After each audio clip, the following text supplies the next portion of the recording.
یہی ڈیفینیشن نبی کریم صلی اللہ علیہ وسلم نے فرمائی ہے کہ آپ نے فرمایا الذهب بالذهب، یعنی اگر کوئی کسی کو تم نے سونا دیا ہے تو جتنا سونا دیا ہے اتنا ہی واپس لو، وزنم بوزن، اتنی ہی مقدار، مثلم بمثل، وہی معیار، سیم کوالٹی کا اتنا ہی سونا تم نے واپس لینا ہے جب تم نے کسی کو سونا دینا ہے۔ اس میں تم کوئی معمولی نفع، کوئی کم شرح سود کا نفع، کوئی کاروباری ضرورت کے لیے دیے گئے چیز کے اوپر نفع، وہ نہیں تم لے سکتے، تم نے اتنا ہی واپس لینا ہے۔ والفدۃ بالفدۃ، اور چاندی کے بدلے چاندی، وہی مقدار وہی معیار۔ فمن زیادہ، پس جس نے زیادہ کیا، یعنی جس نے زیادہ دیا، اب استزادہ، یا زیادہ کرنا چاہا یعنی زیادہ لینا چاہا، فہو ربا، تو یہی ربا ہے۔ تو نبی کریم صلی اللہ علیہ وسلم نے حدیث میں بھی اس کو واضح طور پہ ایکسپلین کر دیا کہ یہی سود ہے۔ جب آپ نے کسی کو قرض دیا ہے تو بھائی جتنا دیا ہے اتنا ہی واپس لینا ہے، اینڈ آف دا سٹوری۔ اس کے اندر کسی کمپلیکیشن کی، کنفیوژن کی ضرورت نہیں ہے۔ انفارچونیٹلی لوگ بعض کا جینوئنلی کنفیوز ہوتے ہیں، اور بعض کا ان کو یہ ہوتا ہے کہ کوئی کنفیوژن ہو تو ہم ذرا جو کاروبار چل رہے ہیں ہم اس کو جسٹیفائی کر سکیں، تو وہ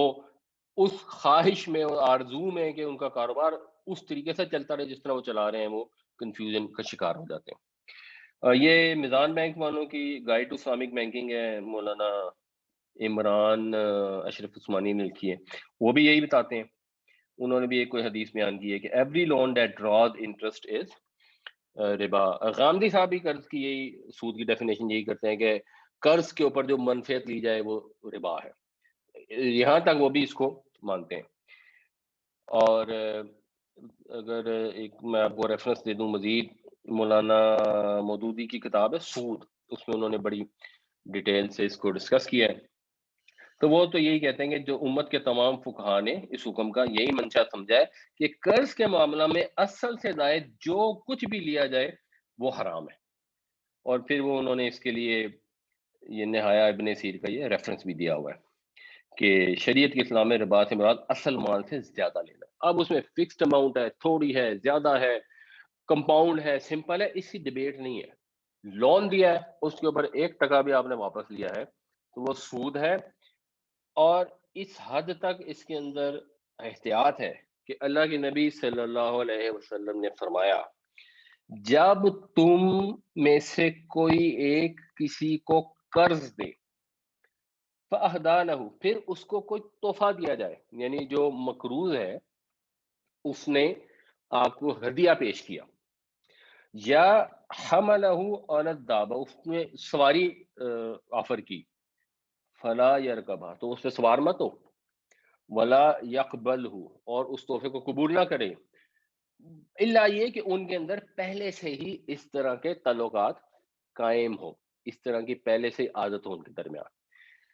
یہ سنن ابن ماجہ کی حدیث ہے، اور بڑی کلیئر ہے کہ آپ امیجن کریں آپ نے ایک شخص کو لون دیا، اس کے بعد اب آپ نے لون دیا اور آپ سڑک پہ جا رہے ہیں، اس کی گاڑی پاس سے گزری اور اس نے کہا اوئے ہوئے یہ تو بندہ ہے، اس نے میں نے تو اس کے پیسے دینے ہیں، اور بیچارہ پیدل جا رہا ہے، اور اس نے آپ کو آفر کر دی کہ آ جائیں لفٹ لے لیں، تو آپ نے کہا نہیں نہیں میں نے تو ادھر جانا ہے، تو اس نے کہا نہیں میں بھی ادھر ہی آ رہا ہوں، آ جائیں۔ تو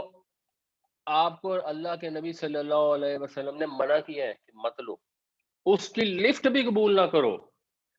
اگر اس کو لون دیا ہے، کیونکہ اگر لون دیا ہوا ہے اور اس سے کسی قسم کا بھی فائدہ اٹھایا ہے نا تو وہ سود ہو جائے گا۔ ہاں اگر پہلے سے تعلقات ہیں، پہلے سے ایسی دوستی ہے کہ کبھی وہ آپ کو لفٹ دیتا ہے، کبھی آپ اس کو لفٹ دیتے ہیں، کبھی وہ آپ کے گھر کوئی کھانے کی چیز تحفے میں بھیج دیتا ہے، کبھی آپ اس کو بھیج دیتے ہیں، پھر ٹھیک ہے، پھر تو وہ پرانی کیس ہو گیا۔ لیکن اگر اب اس بیسس پہ ہو گیا، اب نہیں ہو سکتا۔ اسی وجہ سے اگر کسی کو گروی دیا جاتا ہے مکان،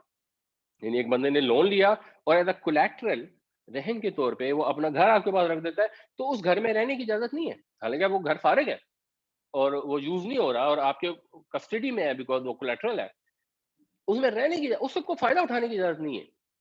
اگر اس زمانے میں جانور دیتے تھے تو پھر جانوروں میں یہ ہوتا تھا کہ کیونکہ جانور کا کھانا پینا بھی خرچ کرنا پڑتا تھا، اس میں دودھ لینے کی پھر وہ کمپنسیشن کی جاتی ہے، وہ اگلا دیتا ہے۔ بٹ سب فقہا اس کو بھی مانتے ہیں کہ گروی کے کیس میں آپ گھر کے اندر رہ نہیں سکتے، اور فقہا تو اتنی احتیاط کرتے تھے کہ اگر کسی کو قرضہ دیا ہوا ہے تو اس کی دیوار کے سائے میں بھی نہیں بیٹھتے کہ ہو سکتا ہے نارمل کیس میں وہ آدمی باہر نکلے اور اس کو اپنی دیوار کے سائے میں کو بیٹھا نظر آئے اور وہ کہے کہ یار یہاں سے ہٹ جاؤ، تو مجھے وہ اس وجہ سے نہ کہے کہ میں نے اس کے پیسے اس نے میرے پیسے دینے ہیں، تو یہ اس سے فائدے میں آ جائے گا، تو یہ بھی سود میں چلا جائے گا۔ تو یہ اللہ کے نبی صلی اللہ علیہ وسلم نے اتنا کلیئرلی بتایا کہ بھائی یہ گفٹ بھی نہیں لینے،